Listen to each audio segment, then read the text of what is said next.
পহেলা বৈশাখ বলতে কোনো কিছুই এখন আর নেই, সব কিছুই যেন কেমন উলটপালট হয়ে গিয়েছে। হ্যালো এভরিওয়ান, আসসালামু আলাইকুম। সবাইকে ওয়েলকাম জানাচ্ছি আমার নতুন আরেকটি ব্লগ ভিডিও দেখার জন্য। আশা রাখছি যে যেখান থেকে আজকে আমার নতুন আরেকটি ব্লগ ভিডিও দেখছেন, আল্লাহর অশেষ রহমতে সবাই বেশ ভালো আছেন। আমি বিথি, আলহামদুলিল্লাহ আমিও খুব ভালো আছি পরিবার পরিজন নিয়ে। তেল প্রায় শেষ হয়ে গিয়েছিল, তাই তেলটা আগেই জারে ঢেলে আর কি উপর করে রেখেছিলাম। এতে করে দেখা যায় কি যে বোতলের মধ্যে যে বাড়তি তেলটা থাকে সে তেলটা একদম নিগড়ে আর কি নিচে পড়ে যায়। তো এদিকে কিছু চা ছিল আর দুধ ছিল, সেগুলো মেয়ে দেখলাম এমনিতেই রেখে দিয়েছে, ওগুলো আমি আবার ঢাকনা দিয়ে ঢেকে রাখলাম। আর অফ ক্যামেরাতেই এই যে সকালের নাস্তা রেডি করে নিয়েছি। আজকে নাস্তা রেডি করার আগে আমি সকালের কাটাকাটি কাজগুলো করে নিয়েছিলাম। তো ওইখানে আমি সবজিগুলো আগেই কাটাকাটি করে রেখেছি, কারণ নাস্তা করে সবজি কাটাকাটি করতে গেলে অনেকটা লেট হয়ে যায়। কারণ নাস্তা করার পর আগেই মনে হয় যে সংসারের সব কাজ গুছিয়ে তারপরে রান্নাঘরে আসি, তাই আর কি আজকে সকালবেলা উঠে আগেই সবজিগুলো কাটাকাটি করে নিয়েছি। এরপর আটার রুটিটা কাই করে রুটিগুলো বেলে তারপর আর কি ক্যামেরাটা অন করেছি। তো এই দিক থেকে আমি অনেকগুলো রুটি কিন্তু বানিয়েছি। এই যে এক গাদা রুটি বেলে প্রতিদিন এই রুটিগুলো ভাজা আসলে আমার কাছে এখন অনেকটা বিরক্তি লাগে। তো মাঝে মাঝে যদি সকালবেলা ভাত বা ভাজি ভর্তার আয়োজন করা হয়, মেয়েদেরকে বললে দেখা যায় বেশিরভাগ দুই মেয়ের এক মেয়েও সকালবেলা ভাত তেমন একটা খেতে চায় না। তো আমার তো কোনো সমস্যা নেই, যখন যেটা হয় আমি তখন সেটাই খেয়ে নিতে পারি। তবে মেয়েদের হচ্ছে সমস্যা, তো কি আর করা, তো মেয়েদের জন্যই আর কি আরও নাস্তার তৈরি বেশি করতে হয়। তো এই তো আমি এখানে রুটি বানিয়ে নিয়েছি আর গতকালকে কিছু তরকারি ছিল, তো ভাবলাম যে রুটির সাথে খাওয়ার জন্য আর বাড়তি কোনো কিছু না করি, তো তরকারি দিয়ে আমি আর কি খেয়ে নিচ্ছি। জুইকে আলাদা একটা বাটিতে দিয়ে দিয়েছি আর এদিক থেকে আমি কড়াইতে করে খেতে বসে গিয়েছি। আর চা খাবো না তা তো হয় না, তো চাটাও খেয়ে নিলাম। আবার আপুরা বলবেন না যে একদম হাঁড়ি নিয়ে টেবিলে বসে তারপরে খাবার দাবার আপনাদের সাথে শেয়ার করি। লাইফস্টাইল ব্লগ যেহেতু যখন যেভাবে হয় তখন সেভাবে শেয়ার করার চেষ্টা করি। আসলে সব কিছু যে একদম সাজিয়ে গুছিয়ে পরিপাটি করে তারপর আপনাদের সাথে পরিবেশন করব, ওইভাবে না সব সময় ভালোও লাগে না। প্রতিদিন যেহেতু ভিডিও আপলোড করি, এই জন্য আর কি ওইভাবে সাজানো গুছানো তেমন একটা ভিডিও আমি দিতে পারি না। লাইফে প্রতিদিন আমি যে কাজগুলো করছি বা করে যাচ্ছি সেইভাবেই কিন্তু আপনাদের সাথে ভিডিওগুলো শেয়ার করে থাকি। জানি না আপনাদের কাছে দেখতে কেমন লাগে। এখানে আমি এই তো ঢেঁড়স ভাজি করে নিচ্ছিলাম। আজকে যেহেতু পহেলা বৈশাখ, তো পহেলা বৈশাখ উপলক্ষে আমার বাসায় কিন্তু তেমন কোনো আয়োজন করা হয়নি। তো আসলে পহেলা বৈশাখটা কেন যেন আর আগের মতো তেমন একটা আনন্দ লাগে না, নিজের কাছে যেন কেমন লাগে। আর একে তো মেয়ের এক্সাম চলছে, তো আগামীকালে কিন্তু আবার মেয়ের পরীক্ষা, তো দেখা যায় পরীক্ষার মধ্যে কি বা আয়োজন করব, কোথায় বা ঘুরতে যাব। আগামীকাল যেহেতু পরীক্ষা, আজকের দিন তো বাসা থেকে বের হওয়া কোনোভাবেই সম্ভব না, তাই আর কি এবার পহেলা বৈশাখটা আমাদের এভাবেই কাটাতে হয়েছে। সাদামাটাভাবে কিন্তু পহেলা বৈশাখটা আমরা কাটিয়েছি, প্রতিদিন যা রান্না বান্না করি তাই করেছি। তবে ছোট মেয়েটা বারবার বলতেছিল যে আম্মু শাড়ি পরবো, একটু সাজগোজ করব। তো শাড়ি পরলেও দেখা যায় আলমারি থেকে শাড়ি নামালে সেগুলো আবার আমাকে ভাঁজ করে রাখতে হবে। একে তো মেয়ের পরীক্ষা, তার মধ্যে প্রতিদিনই কিন্তু সংসারে কাজকর্ম থাকে, আবারও আলমারি থেকে নামানো কাপড় চোপড় পরলে সেগুলো আবার ভাঁজ করে রাখতে গেলে আমার কাছে না একটু বিরক্তিই লাগে। তো যার কারণে পরবর্তীতে মেয়ে অনেক জোর করার পর বললাম যে ঠিক আছে, দেখা যাক, যদি ভালো লাগে তাহলে পরো, আর ভালো না লাগলে তো পরবাই না। তো এর মধ্যে কিন্তু আর কি মেয়ের বান্ধবী চলে আসছিলো, বান্ধবীর সাথে কথা বলতে বলতেই তার সময় অর্ধেকটা পার হয়ে গিয়েছে। তো পরবর্তীতে তার শাড়ি পরার আগ্রহটাই আর কি হারিয়ে ফেলেছিল। তো এখানে আমি চিংড়ি মাছ দিয়ে পটল দিয়ে আলু রান্না করব আর ঢেঁড়সটা ভাজি করে নিলাম। আর যত তাড়াতাড়ি রান্নাগুলো শেষ করতে পারি ততই মনে হয় ভালো। তো যাই হোক, মাই ফ্যামিলি ব্লগ থেকে আপু আমার ক্যাবিনেটটা দেখতে চেয়েছিল আর কি, টিভির ক্যাবিনেটটা। তো আজকের ভিডিওটা আমি যেহেতু ক্যাবিনেটটা আমি শেয়ার করতে পারলাম না, তার জন্য আন্তরিকভাবে দুঃখিত। আমি অবশ্যই চেষ্টা করব যে আগামী ভিডিওতে আমার টিভির ক্যাবিনেটটা দেখিয়ে দেওয়ার জন্য। এদিক থেকে আমি চিংড়ি মাছটা খুব ভালোভাবে কষিয়ে এরপর আমি পটল আর আলু দিয়ে দিলাম।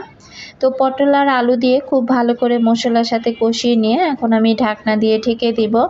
আর বেগুন ছিল, তো অর্ধেকটা বেগুন আর কি ছিল, তো ভাবলাম অর্ধেকটা বেগুন আর কি করব। তো ওই বেগুনটাও আমি কুটে রেখে দিয়েছি। আগে পটল আর আলুটা আগে একটু ভালো করে সেদ্ধ হলে এরপর আর কি বেগুনটা দিয়ে দিব। বেগুন যেহেতু একদম নরম একটা সবজি, এটা আগে দিলে দেখা যায় একেবারে গলে যেত, তাই আর কি বেগুনটা আমি পরেই দিলাম। আমার যে সকল প্রিয় আপু ভাইয়া আঙ্কেল আন্টিরা এখনও পর্যন্ত আমার সাথে আছেন কিন্তু একটি লাইক দিতে ভুলে গিয়েছেন, প্লিজ একটি লাইক দিয়ে ভিডিওটি কন্টিনিউ করবেন। আর যারা নতুন আজই আমার চ্যানেলে প্রথম ভিজিট করেছেন, যদি ভিডিওর কোথাও কোনো অংশ আপনার কাছে এতটুকু ভালো লাগে, চাইলে আমার চ্যানেলটি সাবস্ক্রাইব করে আমার পাশে থেকে যেতে পারেন। এখানে কিছু মুগ ডাল আনা হয়েছিল, তো মুগ ডালগুলো আমি ভালো করে ভেজে এরপরেই তো আমি এখন রেখে দিচ্ছি। তো আগের কিছু মুগ ডাল ছিল, ওই মুগ ডালের সাথে নতুন মুগ ডালটাও আর কি মিশিয়ে রেখে দিলাম, যেন দুইটা মিলেমিশে একসাথে থাকলে আর কি খাওয়াটাও ঠিকঠাক মতো হয়ে যাবে। আর না হলে দেখা যাবে পুরাতনটা নিচেই পড়ে থাকবে, নতুন যেটা আনা হয়েছে সেটাই আগে খাওয়া হয়ে যাবে। ভয়েস দিতে বসলে চারপাশের এত শব্দ, তো কিছুই করার নেই, এত শব্দের মধ্যেই কিন্তু ভয়েসটা দিতে হচ্ছে, কারণ এই শব্দ একদম রাত 12টার আগ মুহূর্ত পর্যন্ত চলবে। যেহেতু রাস্তার পাশে বাসা, আমার অনেক আপুরাই জানেন যে আমি আর বাসাটা একেবারে রাস্তার পাশে, যখনই কোনো ভয়েস ওভার করি না কেন তো চারপাশের হট্টগোল কিন্তু লেগেই থাকে। তো এই দিক থেকে আমি এই পর্দাগুলো খুলে নিচ্ছি। তো পর্দাগুলো যেহেতু লাগানো হয়েছে অনেক দিন, তবে এই পর্দাগুলো যেহেতু আমি রেগুলার ব্যবহার করব না, তাই আর কি পর্দাগুলো খুলে নিচ্ছি। এগুলো সময় সুযোগ করে আমি ধুয়ে নেব। আর পুরাতন যে পর্দাগুলো ছিল সেগুলো এখন আমি এই তো আর কি জানালায় আবারও লাগিয়ে নিচ্ছি। বিছানার চাদরটাও চেঞ্জ করে ফেলবো। তো পরীক্ষার ফাঁকে ফাঁকে কিন্তু এই কাজগুলো করতে হচ্ছে। তো মোটামুটি ভালোই 4টা দিন বন্ধ গিয়েছে। তো আগামীকাল পরীক্ষার পর কিন্তু আর তেমন একটা বন্ধ নেই, দেখা যায় একদিন বন্ধ, তারপরের দিন আবার পরীক্ষা। তো এই কারণেই ভাবলাম যে পর্দাগুলো খুলে ফেলি, চাদরটাও চেঞ্জ করে ফেলি। এদিক থেকে কিন্তু আমার তরকারি রান্নাটা হয়ে গিয়েছে। আর এই চুলাতে আমি একটু আলু সিদ্ধ করছি, এটা আর কি আগামীকালকের জন্য, আজকের জন্য না। তো আগামীকালকের জন্য আলুটা সেদ্ধ করে আমি এটা ভালো করে মথে তারপরে নর্মাল ফ্রিজে একটা বক্সে করে রেখে দিব। আর এখান থেকে যে রান্নাটা হয়ে গিয়েছে, তো সিলিন্ডারের চুলাটাও এখন পরিষ্কার করে রাখলাম। আর লাইন গ্যাসের উপরেই আমি এই রান্নার পাতিলাটা আর কি বসিয়ে রাখলাম। তো এই চাদরটাও তুলে নিচ্ছি। আসলে এখন কিন্তু অনেকটা বেলা হয়ে গিয়েছে, আর বাইরে তেমন একটা রোদও আর কি আমটা আমটা এই মেঘ সাজাচ্ছে, আবারও এই রোদের দেখা পাওয়া যাচ্ছে। তো অনেক কিছু চিন্তা ভাবনা করে আর কি চাদরটা আর ভিজালাম না, পরবর্তীতে চাদরটা সময় সুযোগ করে ধুয়ে ফেলবো। তো এই যে এখানে চাদরটাও আমি বিছিয়ে নিচ্ছি। আর এই তো চাদর বিছানো শেষ। তো সাদা চাদর বিছানায় পেতে দিলে দেখতে কিন্তু বেশ ভালোই লাগে। তো 2-1 দিন যাওয়ার পর দেখা যায় চাদরটা যখন একটু ময়লা হয়ে আসে তখন কিন্তু দেখতে আর তেমন একটা ভালো লাগে না। তো এই রুমে সাদা চাদর আমি কিন্তু খুব কমই বিছিয়ে থাকি। তো তারপরেও আজকে আর কি বিছিয়ে দিলাম, হাতের কাছে যেটা পেয়েছি সেটাই নামিয়ে এনে আর কি চাদরটা বিছিয়ে নিলাম। আর এদিক থেকে জবার আব্বু নামাজে যাবে, তো তার জন্য আর কি লুঙ্গি আর পাঞ্জাবি টুপিটাও ঠিক করে নিলাম। আর এখন এদিকে যে পর্দাগুলো ছিল আর কি থাই গ্লাসের সামনে, সেই পর্দাগুলো আমি এখন এই যে নামিয়ে নিলাম। আর সেই পুরাতন পর্দাগুলো এখন আমি এই থাই গ্লাসের সামনে আর কি ঝুলিয়ে দিলাম। বাসায় কিন্তু কাজের কমতি থাকে না, একটার পর একটা কাজ কিন্তু সারাক্ষণ থাকে। তবে অনেকেই কিন্তু বলে থাকে যে যারা ঢাকা শহরে থাকে তাদের আবার তেমন কাজ কিসের। আসলে যারা একটু পরিষ্কার পরিচ্ছন্ন থাকতে ভালোবাসে তাদের কিন্তু কাজ প্রতিদিনই থাকে। দেখবেন যে সব কিছুই মনে হয় যে হাত পা গুটিয়ে বসে থাকলে মনে হয় যে সব কিছু পরিপাটি আছে, কাজ তো কাজ বলতেই নেই। তবে আবার একটা কাজে হাত দেন, দেখবেন যে 10টা জিনিস আপনার জন্য ময়লা হয়ে রেডি হয়ে আছে।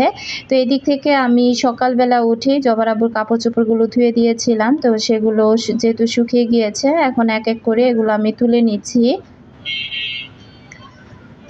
চেষ্টা করি সকালবেলা উঠে আগে কাপড় চোপড়গুলো ধুয়ে দিতে, এতে করে দেখা যায় 11টা 12টার মধ্যে কাপড়গুলো তাড়াতাড়ি আর কি শুকিয়ে যায়। আর আমিও খুব সুন্দর করে এগুলো ভাঁজ করে আর কি তাড়াতাড়ি করে রান্না শেষ করে এগুলো গুছিয়ে রাখতে পারি। এই কাপড় চোপড়গুলো যদি এখন আমি এভাবে ফেলে রেখে দিতাম তাহলে দেখা যায় এগুলো সন্ধ্যা গড়িয়ে রাত হয়ে যেত। কাপড় চোপড়গুলো এভাবে ভাঁজ করা হতো না, আর মেয়েদের সাথে বা কত চিৎকার চেঁচামেচি করা যায়। তো যার কারণে ভাবলাম হাতে যেহেতু সময় আসছে তো কাপড় চোপড়গুলো এখনই ভাঁজ করে ফেলি, এতে করে দেখা যায় আমার কাজ বিকেলের কাজটা আর কি মোটামুটি অনেকটা কমে যাবে। আর জবার আব্বু কিন্তু বাসায় থাকলে মোটামুটি অনেকটা প্যারার মধ্যে রাখে, ইদানিং এই স্বভাবটা তার খুবই খারাপ হয়ে যাচ্ছে। তো সে কি করে, ঘুম থেকে উঠে হাত মুখ না ধুয়ে আগেই বলবে আমি কি খাবো। আবারও দেখা যায় দুপুরবেলাও যদি সে বাসায় থাকে একদম গোসল না করে বা ঘুমের মধ্যে শুয়ে শুয়ে থেকেই বলবে আমি কি খাবো।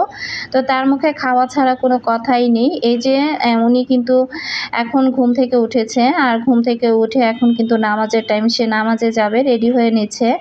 তো এখনও কিন্তু সকালের নাস্তাটা করেনি, তো তার নাস্তাটা কিন্তু আমি রেখেই দিয়েছিলাম। তো এখন সে নাস্তা করবে, তারপর আর কি নামাজে যাবে। আবার নামাজ পড়ে আসতে না আসতেই বলবে যে আমি কি খাবো। যার কারণে কিন্তু আমি তাকে ডাক না দিয়ে একদম দুপুরে রান্না বান্না কমপ্লিট করে এরপর আর কি তাকে ডাক দিয়েছিলাম ঘুম থেকে। আর এই যে দেখেন যা যা মেখেছিল সব কিছু এভাবে এলোমেলো করে রেখে গেল, আমি এগুলো আবার একটু গুছিয়ে রাখলাম ড্রেসিং টেবিলে। আর এই তো সে নাস্তা খেয়ে নিচ্ছে, আর আমি এদিকে চলে এসেছি আমার বাগান বিলাসটার কাছে। তো ওই দিন যে বৃষ্টি হয়েছিল, বৃষ্টির সাথে কিন্তু প্রচুর শিল পড়েছিল। শিল পড়ার পর একদম যতগুলো পাতা ছিল সবগুলো পাতা কিন্তু মরে পড়ে গিয়েছে, আর প্রত্যেকটা ডালপালাই দেখলাম কেমন যেন মরা মরা হয়ে গিয়েছে। জানি না গাছটা বাঁচবে কি না, তবে গাছটা দেখে কিন্তু ভীষণ খারাপ লাগছিল। আমি যদি জানতাম যে শিলাবৃষ্টিতে আমার গাছগুলোর এতটা ক্ষতি হয়ে যাবে তাহলে সবগুলো গাছ হয়তো বা বারান্দা থেকে সরিয়ে ঘরে নিয়ে রাখতাম। তো তারপরও আমি চেষ্টা করছি যে দেখি গাছটা বাঁচানো যায় কি না। আমি প্রতিদিনই পানি দিয়ে গাছটার যত্ন করছি। তো বাকিটা আল্লাহ ভরসা। আর এদিক থেকে জবা গাছগুলো কিন্তু কেমন যেন একদম নেতিয়ে গিয়েছে, মনে হচ্ছে গাছগুলোর গায়ে তেমন একটা জোরও নেই। আর শিলাবৃষ্টিতে প্রতিটা গাছের এত ক্ষতি হয়েছে। আর আমার জবা ফুলগুলো কিন্তু অনেকটা সাইজে ছোট হয়ে গিয়েছে, একদম ছোট ছোট ফুলগুলো আর কি ধরছে এখন। তো দেখে কিন্তু ভীষণ মন খারাপ হচ্ছে, আর একটু ভয় ভয় লাগছে যে আল্লাহ জানে গাছটা বাঁচবে কি না। তো এরপর এই যে দুপুরের খাবার দাবার সব কিছু টেবিলে নিয়ে আসছি। তো এর মধ্যে কিন্তু সে এখনও খেতে আসেনি। তো নামাজ পড়ে ঠিকই চলে এসেছে, আর এর মধ্যে আমি গোসলটাও করে নিয়েছি। তো এখন জবা, জুই আর আমি খেতে বসবো, জবা আগেই খেয়ে নিয়েছে। তো রান্নাবান্না শেষ করার পর আমি কিন্তু অনেকবার ডাকাডাকি করছি যে তাড়াতাড়ি খেতে আসো, এটা তার একটা বদ অভ্যাসই বলতে পারেন। আমি যখন খেতে বসি তখন দেখা যায় কি হাজার ডাকাডাকি করলেও সে টেবিলে আসে না। মোটামুটি আমাদের খাবার যখন অর্ধেকটা হয়ে যায় তখনই সে টেবিলে আসে, আর তখন এসে বলবে যে এটা কম কেন, ওটা কম কেন। তো এটা ধরতে গেলে আমার শ্বশুরের অভ্যাসটাই কিন্তু সে পেয়েছে। আমার শ্বশুরও দেখি যে সেম ক্যাটাগরির মানুষ। তো সে কিন্তু দেখা যায় বয়স আন্তাজে প্রচুর জ্বালাতন করে, ইদানিং তার বাবার অভ্যাসটাও এখন তার মধ্যেই দেখতে পাচ্ছি। তো যাই হোক, আমি ডাকাডাকি করে আমার যেহেতু ক্ষুধা পেয়ে গিয়েছে আর সকাল থেকে অনেক কাজ করেছি, তো আমি এখানে খেতে বসে গেলাম। তো জুই আর আমি খাচ্ছি, আর ওদিক থেকে কিন্তু তাকে ডাকাডাকিও করছি। তো আমাদের খাওয়া যখন প্রায় অর্ধেক হয়ে এসেছে তখন তখনই আর কি সে আর কি খেতে বসেছে। আর যদি দেখা যেত যে টেবিলে এখনও খাবার দেওয়া হয়নি বা আমি কোনো কাজে ব্যস্ত, তাহলে কিন্তু টেবিলে এসে সে বসে থাকতো আর বারবার বলতো আমি কি খাবো কি খাবো। আসলে কি আর বলবো, একটা মেয়ে মানুষকে কিন্তু জ্বালাতে অনেক কিছু দরকার হয় না, ছোটোখাটো বিষয় দিয়েও কিন্তু অনেক জ্বালা যন্ত্রণা দেওয়া যায়। তবে এই জিনিসটির প্রতি আমি খুবই বিরক্ত হয়ে যাচ্ছি ইদানিং, তার উপর আমার কেন যেন একদম এগুলো সহ্যই হয় না। তো যাই হোক, লেফট ওভার খাবার ছিল, এটা পুঁই শাক দিয়ে চিংড়ি মাছ রান্না করেছিলাম সেদিন, সেটাই ছিল। তো ভাবলাম যে পুঁই শাকটাই আগে খেয়ে ফেলি, আর পটল তরকারিটা হয়তোবা এখন আর আমার খাওয়া হবে না, ওটা রাতেই খাবো। তারপরে এই যে দেখেন ডাকাডাকি করতে করতে আমাদের খাবার যখন অর্ধেকটা হয়ে গেল, এরপর কিন্তু সে খেতে বসেছে। তো এই হলো তার অবস্থা। আর এখন এই তো আমি খেতে খেতে সবার কাছ থেকে বিদায় নিয়ে নেব। সবাই ভালো থাকবেন, সুস্থ থাকবেন, দেখা হবে নতুন কোনো ভিডিওতে। এ পর্যন্ত আল্লাহ হাফেজ, আসসালামু আলাইকুম।